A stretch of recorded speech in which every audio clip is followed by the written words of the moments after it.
24 तास या मराठी राज्यस्तरीय वृत्तवाहिनीच्या कोरोना वॉरियर्स संवाद या कार्यक्रमामध्ये राहुरी तालुका कृषी अधिकारी महेंद्र ठोकळे यांची दिलखुलास मुलाखत घेतली आहे।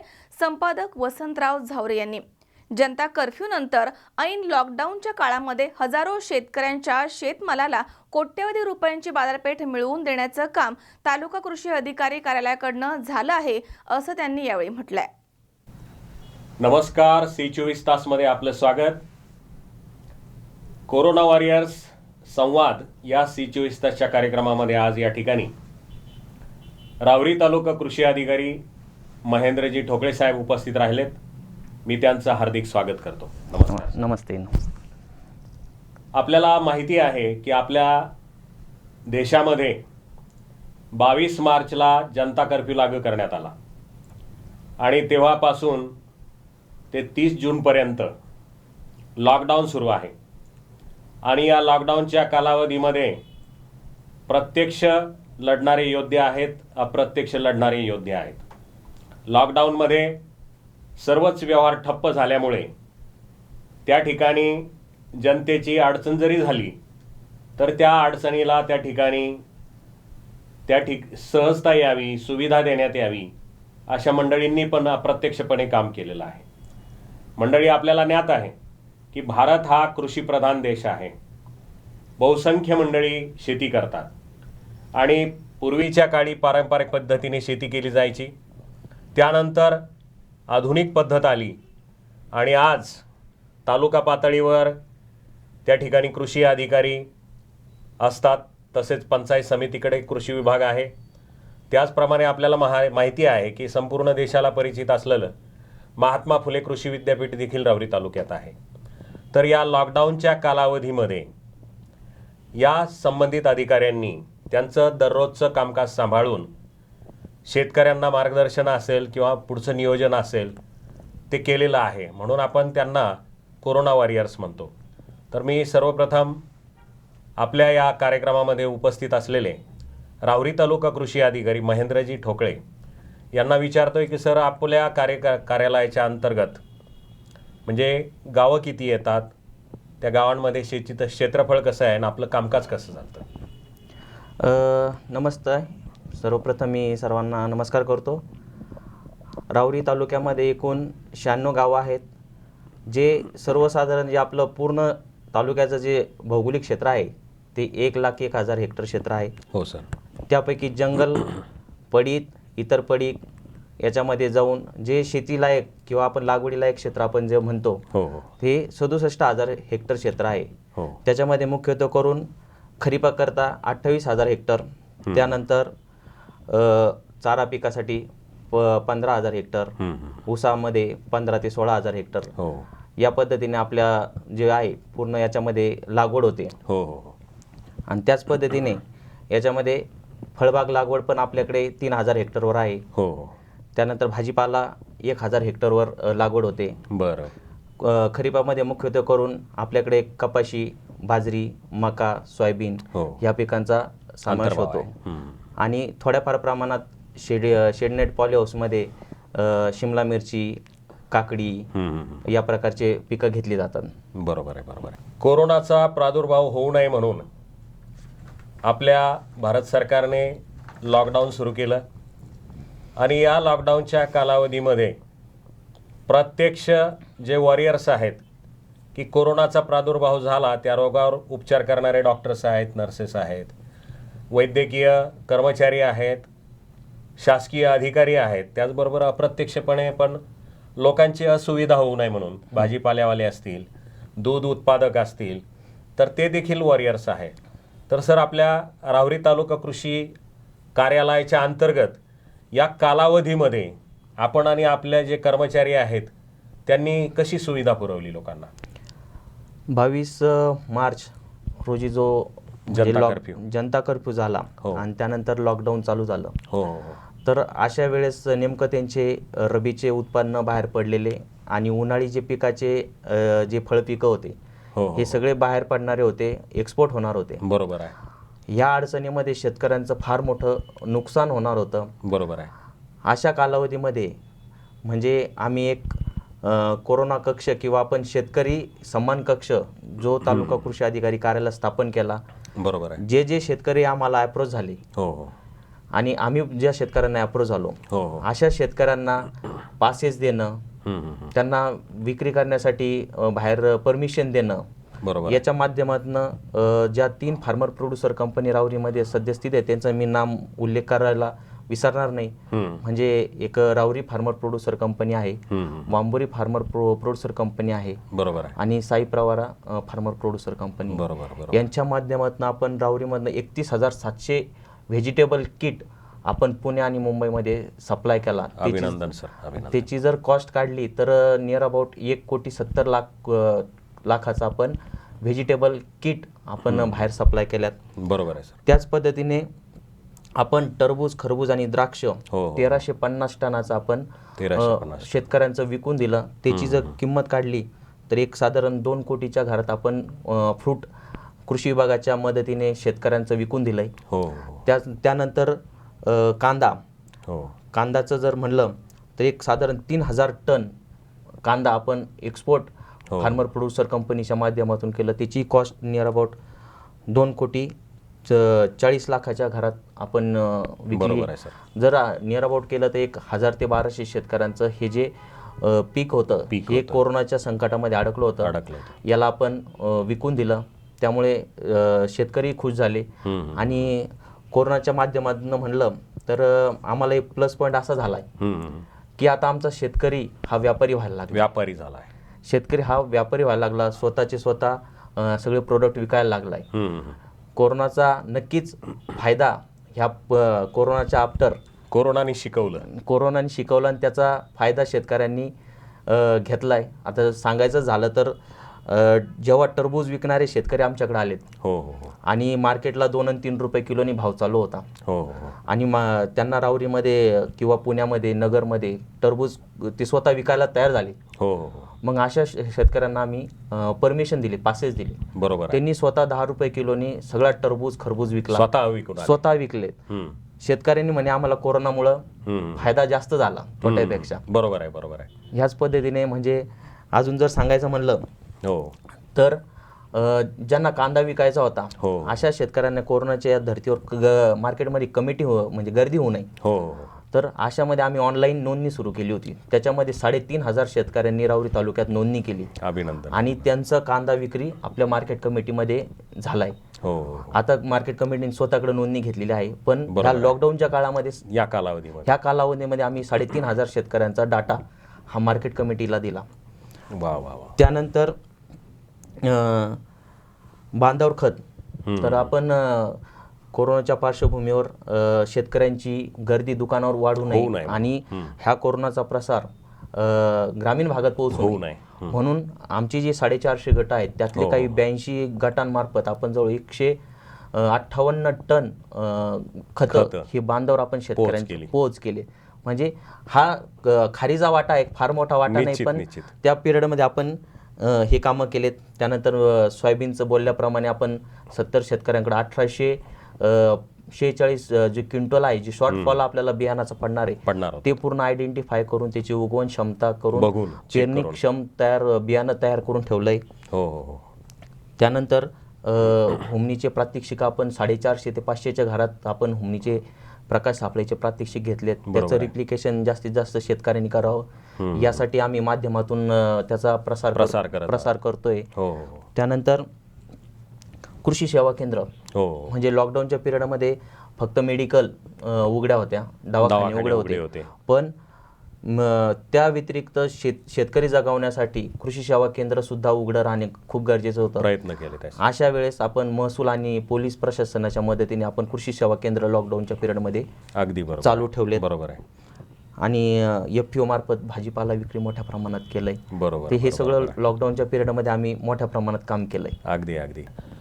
सर, आता आपण पूर्वीचा काळ जर बघितला तर त्या काळामध्ये पारंपरिक पद्धतीने शेती केली जाते की जसं आता बैल वापरून शेती केली जायची त्यावेळेस, किंवा आपली रोटीनची जी पिकं आहेत, भुसार घेतलं जायचं, गहू असेल, बाजरी असेल, ज्वारी असेल, काही भाजीपाला घेतला जायचा आणि कारखानदारी असली तर ऊसाचं.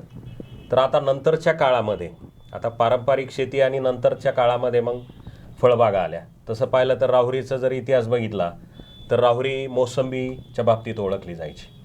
आता राहुरी तालुक्यामध्ये 2 कारखाने आहेत. एक राहुरी सहकारी साखर कारखाना आहे आणि एक प्रसाद शुगर आहे. तर पारंपरिक पूर्वीची शेती आणि आता हा नंतरचे जे नवीन नवीन बदल झाला त्या दृष्टीने शासनाचं काय योजना आहेत? याच्यामध्ये पारंपरिक ज्या पद्धतीने आपल्याकडे शेती व्हायची त्यामध्ये मुख्यतः कापूस, नंतर ऊस, सोयाबीन, मका या पद्धतीने पिकं घेतली जात होती. परंतु सरासरी उत्पन्न आणि त्यातून मिळणारा शेतकऱ्याला राहणारा नफा हा अत्यंत कमी असायचा. बरोबर आहे. त्यानंतर शासनाने 1992 पासून जी रोजगार हमी योजना आता सध्या चालू असलेली महात्मा गांधी रोजगार हमी योजना ही योजना चालू केल्यात. त्यामध्ये 16 प्रकारचे फळपिकांना त्याच्यामध्ये अनुदानातून फळबाग लागवड दिली जाते. त्याच पद्धतीने स्वर्गवासी भाऊसाहेब फुंडकर फळबाग लागवड योजना की ज्यांना रोजगार हमी योजनेतून लाभ देता येत नाही अशा शेतकऱ्यांना, मोठ्या शेतकऱ्यांना ह्या योजनेतून लाभ दिला जातो. अनुदानाची मर्यादा हेक्टरी 50,000 पासून ते 2 ते 2.5 लाखापर्यंत अनुदान मर्यादा आहे. एक 20 ते 25 वर्षापूर्वी जर राहुरी तालुक्याचा विचार केला तर 50 ते 60 हेक्टरवर फळबाग लागवड होती. आज विचार केला तर 3,500 हेक्टरवर आपली फळबाग लागवड पोहोचली. बरोबर आहे. जे कोरडवाहू शेतकरी होते तर हे कोरडवाहू शेतकरी फार तर फार बाजरी घ्यायचे. त्यांचं फक्त खाण्यापुरती बाजरी निघत होती. सालचंदी म्हणतो आपण, सालचंदी म्हणतो. तर आज जर तुम्ही कोरडवाहू भागात बघितलं तर डाळिंबाचे शेतकरी आज म्हणजे कोट्यवधी रुपये त्याच्यामध्ये उत्पन्न घेत आहेत. त्याच जोरावर धरणावरून 10-15 किलोमीटर पाईपलाईनद्वारे पाणी आणतायत. त्यातून फळांची शेती पिकवतायत आणि मोठं उत्पन्न त्याच्यातून मिळवतायत. तर पुन्हा या पद्धतीनेच शेतकऱ्यांनी अजून क्षेत्र हे वाढत चाललंय. बरोबर आहे, बरोबर आहे. सर, आता 2 हंगाम असतात, एक खरीप आणि रब्बी. आता आपण खरीप हंगामाच्या पूर्वसंध्येला या ठिकाणी आलेलो आहोत. तर आपल्याकडे खरीप आणि रब्बीचं नियोजन कसंच केलं जातं? आता याच्यामध्ये आपल्याकडे जे खरीपापेक्षा मेजर आपल्याकडे रब्बीचं क्षेत्र म्हणून ओळखलं जातं. आपल्याकडे बागायती क्षेत्र 43,000 हेक्टरवर आहे. बरोबर आहे. आणि खरीपामध्ये आपल्याकडे कपाशी, सोयाबीन, मका, बाजरी हे पिकं घेतली जातात मेजॉरिटी. आणि जर रब्बीमध्ये जर म्हणलं तर गहू आणि हरभरा, बरोबर आहे, ही 2च मुख्यतः पिके आपल्याकडे घेतली जाते. आणि जर पाणी असेल तर मग रब्बी ज्वारीचं एक क्षेत्र आपल्याकडे मोठ्या प्रमाणात वाढलेलं असतं. बरोबर आहे, बरोबर आहे. सर, आपल्या कार्यालयाच्या अंतर्गत बघा, आता मी अगोदर सांगितलं पारंपरिक आणि आता आधुनिक शेती. तर आपल्या कार्यालयाच्या अंतर्गत कसं नियोजन केलं जातं? शेतकरी आहे, शेतकऱ्यांसाठी मार्गदर्शन कसं असतं किंवा शेतकऱ्यांसाठी शासनाच्या योजना कशा राबविल्या जातात? मग त्यासाठी समजा आता आपल्याला माहिती आहे की अतिरिक्त पाणी होऊ नये म्हणून ठिबकची योजना असते किंवा सौरचं तुमच्याकडे काही असेल, शेततळ्याच्या योजना असतील किंवा इतर काही अवजारांसाठी योजना असतील, तर ते कसं नियोजन केलं जातं? सर, याच्यामध्ये असं आहे की एखादी कोणती योजना जेव्हा लॉन्च होते तर कृषी विभागामध्ये सुद्धा पारदर्शकतेचं प्रमाण वाढलेलं आहे किंवा खूप मोठ्या प्रमाणात याच्यामध्ये जेव्हा योजना येते त्यावेळेस तिची मोठ्या प्रमाणात प्रचार प्रसिद्धी होते. त्यानंतर तालुका स्तरावर त्यांची अर्ज मागवली जातात. बरोबर आहे. अर्जांची छाननी होऊन जे पात्र अर्ज आहेत ते पात्र अर्जांची आपण यादी तयार करतो, त्याची चिठ्ठ्या तयार करतो आणि लोकप्रतिनिधी म्हणा किंवा एखादा वरिष्ठ अधिकारी यांच्या उपस्थितीत आपण तिथं त्यांची ड्रॉ काढला जातो. आणि जसं आपल्याला आर्थिक लक्षांक येईल त्या आर्थिक लक्षांकाच्या अधीन राहून आपण जसे त्यांना ड्रॉ मिळाले तसं त्यांना आपण पूर्वसंमती देतो. बरोबर. आणि पूर्वसंमती दिल्यानंतर त्यांनी ती गोष्ट खरेदी करायची आहे.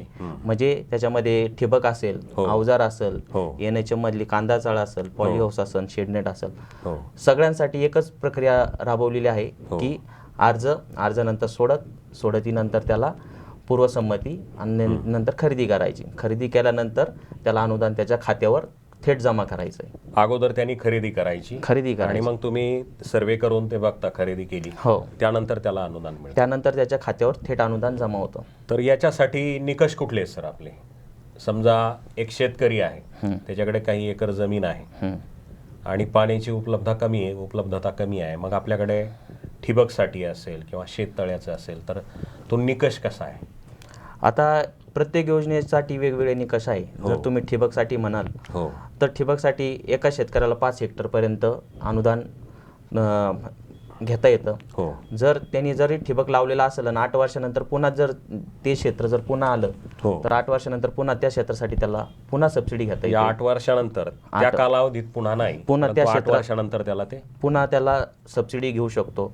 त्याच पद्धतीने तुम्ही रोजगार हमी योजनेत जर म्हणलं हो. तर तो 2 हेक्टरपेक्षा कमी क्षेत्र त्याचं 8 वर असावं, बरं. जेणेकरून त्याला त्या योजनेचा लाभ घेता येईल. जर भाऊसाहेब फुंडकर फळबाग लागवड योजना म्हणलं हो हो तर त्याचं क्षेत्र 2 हेक्टरपेक्षा जास्त असावं हो किंवा तो नगरपालिकेचा एरियातला असावा. हो हो कारण की रोजगार हमी योजनेअंतर्गत जे नगरपालिका क्षेत्रातले जे शेतकरी आहेत हो हो त्यांना जॉब कार्ड नसल्यामुळे त्यांना त्या बरोबर योजनेचा लाभ घेता येत नाही. बरोबर बरोबर. मग भाऊसाहेब फुंडकर योजनेमधून त्यांना लाभ घेता त्या येतो. लाभार्थी होतात त्याच्यात ते.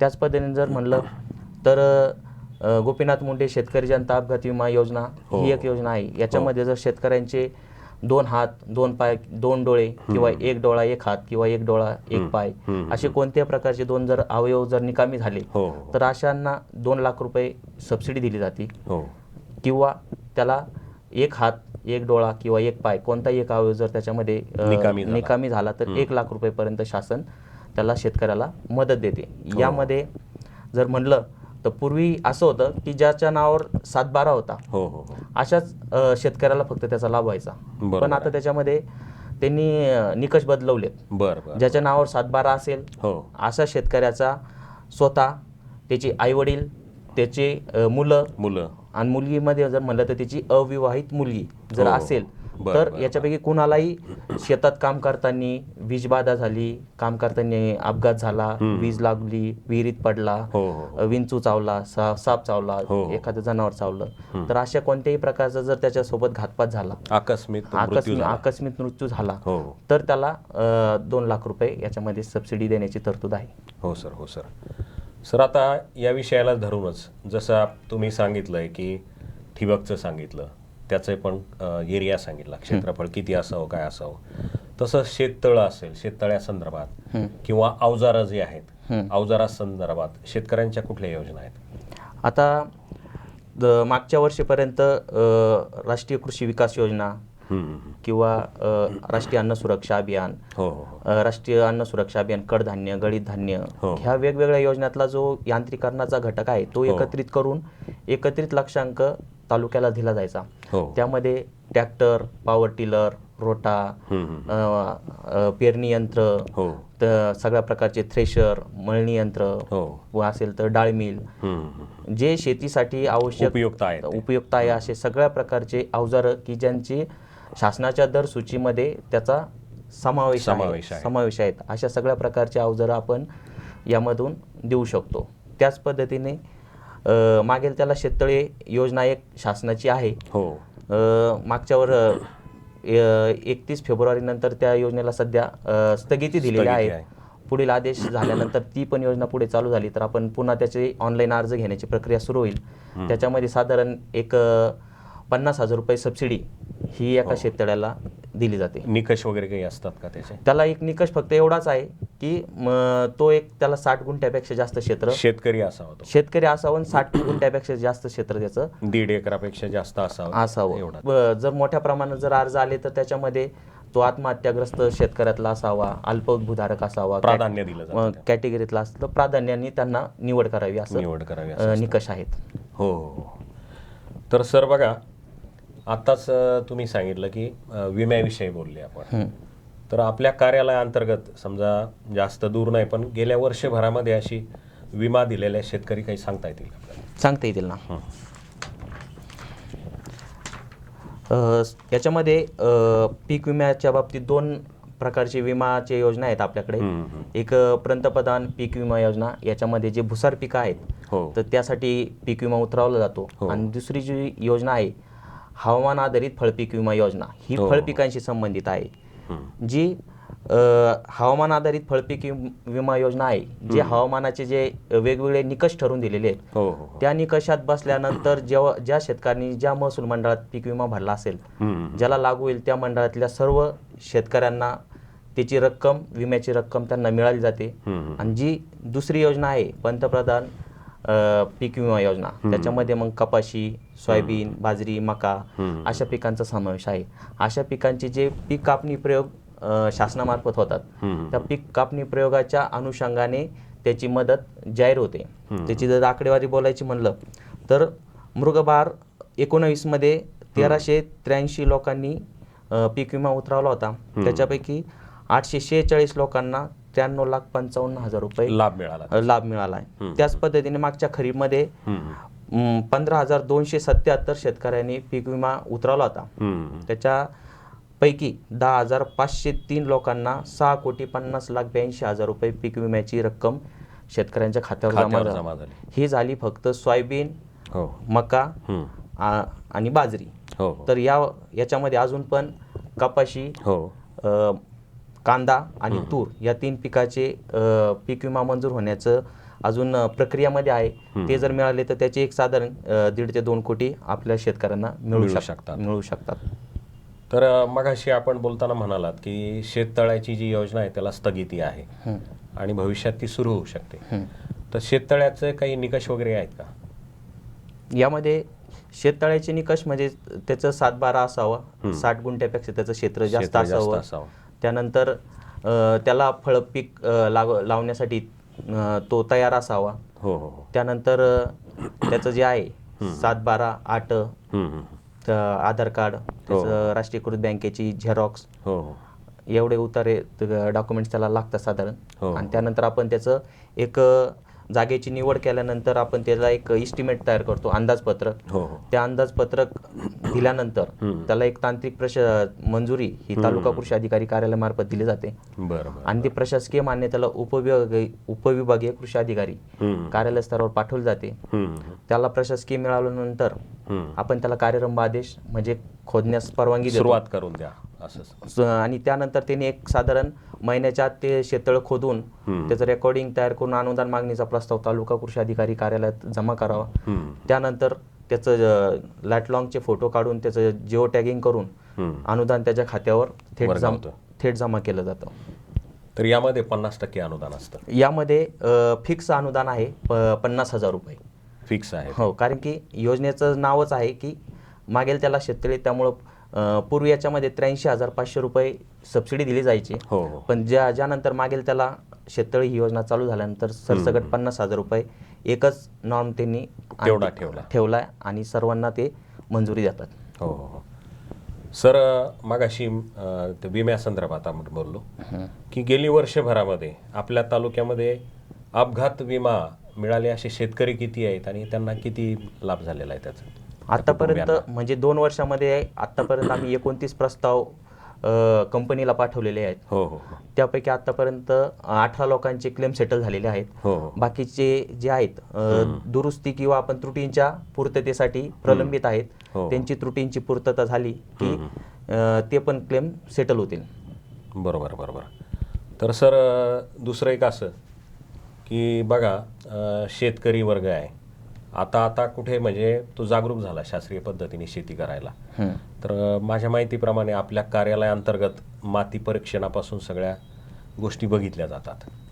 तर त्याविषयी काय, समजा एखादा ऑलरेडी राहुरी तालुक्यामध्ये जमीन आरोग्य पत्रिका अंतर्गत मृद नमुने काही तपासले जातात. मागच्या वर्षी आपण जातप या गावामध्ये एक गाव निवडलं होतं. त्याच्यामध्ये 720 खातेदारांचे आपण नमुने काढले होते, तपासले. त्यानंतर त्याच्या मृद आरोग्य पत्रिका ह्या प्रत्येक खातेदाराला आपण वितरित केलेल्या आहेत. बरोबर आहे. आणि मृद पत्रिकेच्या अनुषंगाने कोणती खतं दिली पाहिजेत, कोणती पिकं घेतली पाहिजेत आणि किती प्रमाणात वापरली पाहिजेत याचे सगळे प्रात्यक्षिके आपण तिथं घेतलेले आहेत. आणि नक्कीच शेतकऱ्यांचा तिथे 5 ते 10% जास्त प्रॉफिट आणि 20 ते 25% खात्यामध्ये बचत झालेली आहे. आणि मोठ्या स्वरूपात ह्या योजना किंवा शेतकऱ्यांनी जास्तीत जास्त याच्यामध्ये उतरलं पाहिजेत की स्वतःहून माती परीक्षण केलं पाहिजे. बरोबर आहे. त्या अनुषंगाने कृषी विभागाच्या सल्लामसलतीने खताचं नियोजन केलं पाहिजेत. एवढं केलं तरी 15 ते 20% शेतकऱ्याची बचत किंवा दुहेरी फायदा होतो, पीक उत्पन्नात वाढ होऊ शकते. म्हणजे त्याची शेतजमीन जी आहे तिचा पोतही चांगला राहतो आणि त्याला उत्पन्नही चांगलं मिळतं. बरोबर आहे. तर सर, पुढची एक महत्त्वाची बाब अशी की काही वर्षांपूर्वी आपल्या कृषी खात्याअंतर्गत की जे शेतकरी आहेत त्यांचे असे अभ्यास दौरे मग परदेश दौरे देखील आहे, ती एक योजना आहे. तर त्या योजनेसंदर्भात काय? एक 4 ते 5 वर्षापूर्वी विदेश अभ्यास दौरा हो अशी एक योजना होती. हो सध्या ती जरी योजना नसली तरी पण एक विभागाअंतर्गत जी आंतरराज्य जी आंतरराज्य योजना आहे. आंतरराज्य किंवा राज्यांतर्गत जे प्रशिक्षण दौरे, हो शेतकी अभ्यास, तर याचे सुद्धा आपण काही कार्यक्रम घेतो. हो तर याच्यामध्ये दरवर्षी साधारण एक 40 शेतकऱ्यांना आपण असा एक्सपोजर व्हिजिटसाठी पाठवतो. हो. याच्यासाठी पण आपण एक पेपरला जाहिरात देतो. बरोबर आहे. जे इच्छुक शेतकरी आहेत त्यांनी तालुका कृषी अधिकारी कार्यालयात अर्ज संपर्क द्यावा, करावा. संपर्क करावा किंवा त्याचा अर्ज द्यावा.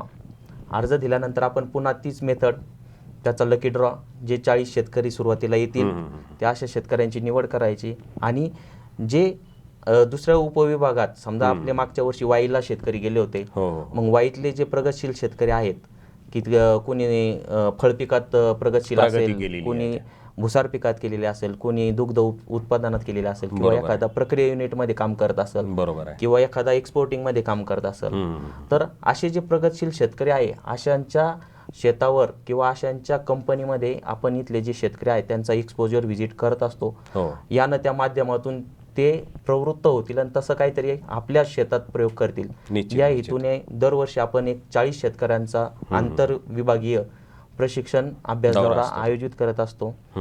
विदेश अभ्यास दौऱ्याच्या बाबतीत सध्या तर काही स्थगितीच आहे स्थगितीच आहे सध्या, त्यामुळे तरी त्याबद्दल त्याचं स्वरूप कसं असायचं? तरी त्याचं स्वरूप याच्यामध्ये ज्या कृषीच्या क्षेत्रात जे डेव्हलप्ड कंट्रीज आहेत त्याच्यामध्ये इस्रायल इस्रायल आहे. युरोप आहे, अशा ठिकाणी शक्यतो ते दौरे अरेंज केले जायचे. इस्रायलमध्ये समजा तिथे डाळिंब आहे, तिथं ते सिंचनाच्या ज्या सुविधा आहे, तिथलं डेअरीचे प्रोजेक्ट आहे, एक्सपोर्टिंग आहे. बरोबर आहे. तर अशा ठिकाणी त्यांना व्हिजिट आपण घडवायचो आणि त्यांना त्याच पद्धतीने जसं आपण आता सांगितलंय की इथले प्रगतशील शेतकरी होते, तसेच आपण परदेशातले प्रगतशील शेतकऱ्यांशी संपर्क करायचो. त्यांच्याशी संपर्क करून ते तंत्रज्ञान आपल्याकडे कसं आणता येईल किंवा त्यांना एक्सपोजर व्हिजिट की बाहेरचा देश काय करतोय ना आपला देशात काय चालतंय, तर याचे कंपॅरिझन त्यांना व्हावं. आणि जर त्यातून काही घेऊन जर स्वतः काही विकसित केलं तर तो एक त्याच्यातून एक अपेक्षित असतंय. बरोबर बरोबर. सर बघा की आणि या योजनेचा निकष कसा असायचा बरं? की एक शेतकरी आहे, त्याला अभ्यास दौऱ्यासाठी इस्रायलला जायचं, सध्याला जरी स्थगिती आहे, भविष्यात ती जरी योजना सुरू झाली तर निकष कसे लावले जायचे? एक तर तो प्रगतशील शेतकरी असावा, हो त्याच्याकडं सगळ्या प्रकारची पिकं असावीत, हो त्यानंतर त्याला एखादा पुरस्कार प्राप्त म्हणजे त्याला एखादा पुरस्कार मिळालेला असावा कृषी निगडीत, हो हो.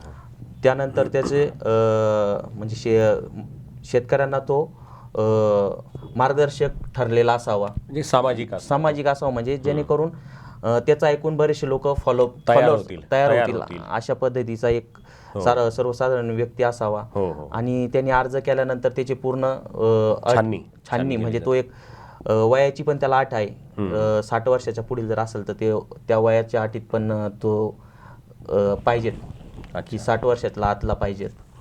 आणि दुसरी गोष्ट की त्याची जे डॉक्युमेंटची पूर्तता त्याचा व्हिसा, बरोबर आहे, त्याचा पासपोर्ट, बरोबर, त्यानंतर त्याच्या नावावर 7/12 असावा, 8 असावं, बरोबर आहे, त्याच्यामध्ये त्याचे पिकाच्या नोंदी सर्व प्रकारच्या, बरोबर आहे. ह्या सगळ्या गोष्टीचा विचार करून जो सर्वश्रुत आहे किंवा सगळ्या निकषांना पार करेल बरोबर अशांची निवड त्या अभ्यास दौऱ्यासाठी केली जाते. बरोबर.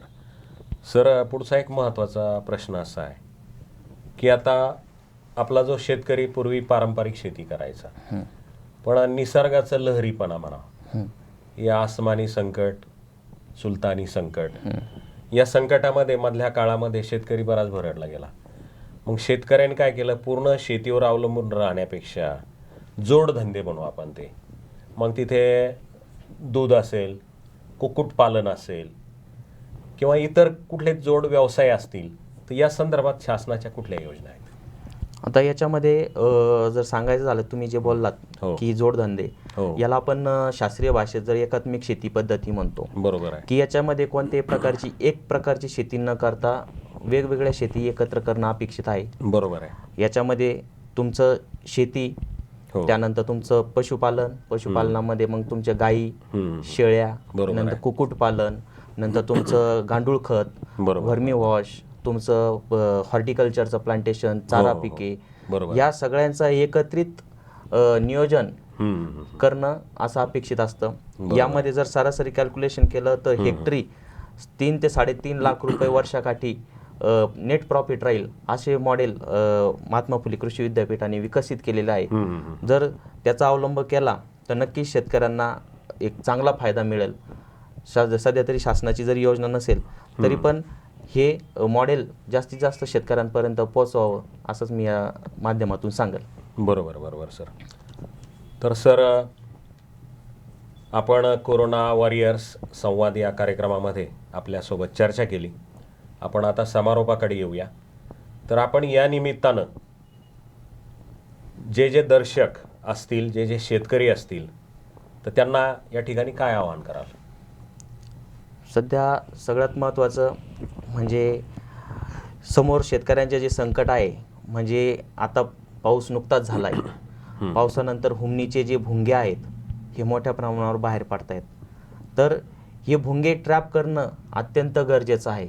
तर जास्तीत जास्त शेतकऱ्यांनी, जेवढे ऊस उत्पादक शेतकरी आहेत तर सर्व शेतकऱ्यांनी घरगुती पद्धतीने कृषी विभागाशी संपर्क करून हुमणीचे प्रकाश सापळे घरच्या घरी तयार करावेत आणि मोठ्या प्रमाणात त्याच्यामध्ये भुंगे पकडण्यात यावे, तर जेणेकरून तुमचा ऊस हा हुमणीच्या किडीपासून दूर राहील, वाचेल आणि कारखाने चालू व्हायच्या आजपर्यंत म्हणजे तुम्ही एक चांगल्या प्रकारचे उत्पन्न घेऊ शकता।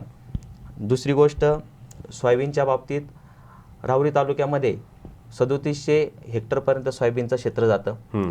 चालू वर्षी सोयाबीनचा बियाणाचा खूप मोठा तुटवडा आहे। बरोबर आहे। तर ह्या तुटवड्याच्या काळामध्ये आम्ही लॉकडाऊनच्या पिरियडमध्ये 70 शेतकरी असे शोधलेत की त्यांच्याकडं मोठ्या प्रमाणात घरगुती बियाणे शिल्लक आहे। असे बियाणांचं आम्ही उगवण क्षमता करून घेतलेली आहे आणि ते शेतकऱ्यांना वापरण्यायोग्य असं बियाणं बनवलेलं आहे।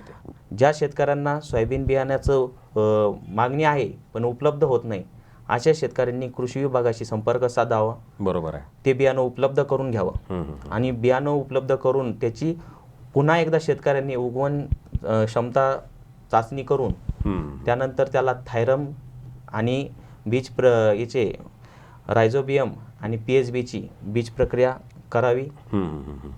जे तिसरं मी आव्हान करणार खताच्या बाबतीत, तर राहुरी तालुक्याला 13,000 मेट्रिक टनाची खताची डिमांड असते।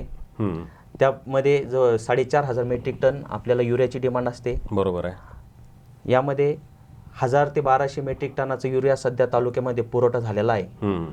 पण लॉकडाऊनच्या पिरियडमध्ये, कोरोनाच्या कालावधीमध्ये हे कारखाने बंद पडलेत, ट्रान्सपोर्टची अडचण आहेत आणि हे युरिया आम्हाला मिळणार नाही या भावनेने शेतकरी मोठ्या प्रमाणात युरियाचा स्टॉक करत आहे। तरी शेतकऱ्यांनी युरियाचा स्टॉक करू नये, आवश्यक आहे तेवढंच खताचं उचल करावी। बरोबर आहे। त्याच पद्धतीने राहुरी तालुक्यामध्ये 2000 मेट्रिक टन इतर ग्रेड मिक्स खते पडून आहेत, तर शेतकऱ्यांनी तेही खतं याच्यामध्ये वापरायला पाहिजेत। नुसतं युरिया आणि युरिया एकमेव खताचा वापर करू नये, जेणेकरून ही तुटवडा आपल्याला भासणार नाही, हे एक आव्हान मी ते करत आहे। बरोबर आहे। तर यामध्ये सगळ्यात महत्त्वाचं सर की अजूनही बऱ्याचशा आपल्या शेतकरी वर्गाला की आपल्या शासनाच्या योजना काय आहे, शेती कशा पद्धतीने केली पाहिजे, तर आपल्या कृषी विभागाच्या मार्फत किंवा तालुका कृषी कार्यालयाच्या अंतर्गत अशी शिबिरं किंवा असं काही नियोजन केलं जातं का? केलं जातं। याच्यामध्ये राहुरी तालुक्यामध्ये शेतकऱ्यांना मार्गदर्शन करण्यासाठी आमच्याकडे जे कृषी सहाय्यक आहेत, प्रत्येक कृषी गावाला साधारण 2 ते 3 गावाला एक कृषी सहाय्यक असतो। बरोबर आहे। अशा कृषी सहाय्यकाला आपण शेती शाळा आयोजित करत असतो त्या गावामध्ये। त्या गावातले 30 जे होतकरू शेतकरी, प्रगतशील शेतकरी किंवा जे शेतकरी 10 लोकांना आपला मेसेज देतील अशा शेतकऱ्यांचा एक गट तयार करत असतो। आणि अशा गटाला दर 15 दिवसांनी शेतीच्या बाबतीत मार्गदर्शन, कृषी विभागाच्या योजनांचं मार्गदर्शन, त्यानंतर नवीन आव्हानं, नंतर अडचणीत करायच्या गोष्टी, याचं दर 15 दिवसाला प्रत्येक गावामध्ये कृषी सहाय्यकामार्फत मार्गदर्शन होत असतंय. हो हो त्याच पद्धतीने मास मीडिया, त्यानंतर व्हॉट्सॲप, फोन, वर्तमानपत्र याच्या माध्यमातून सुद्धा मोठ्या प्रमाणात आपण योजनेची प्रसार माध्यमाचा उपयोग करून प्रसार माध्यमांचा आपण उपयोग करून ह्या शेतकऱ्यांपर्यंत योजना पोहोचवत असतो. दर्शक हो, कोरोना वॉरियर्स संवाद या 24 तासच्या कार्यक्रमामध्ये आज राहुरी तालुका कृषी अधिकारी महेंद्रजी ठोकळे साहेब उपस्थित राहिले. त्यांनी अतिशय दिलखुलास अशी चर्चा केली, आपल्या शेतकरी बांधवांना अतिशय मोलाचा सल्ला दिला. त्याबद्दल मी 24 तासच्या वतीनं त्यांना धन्यवाद देतो. थांबतो. नमस्कार.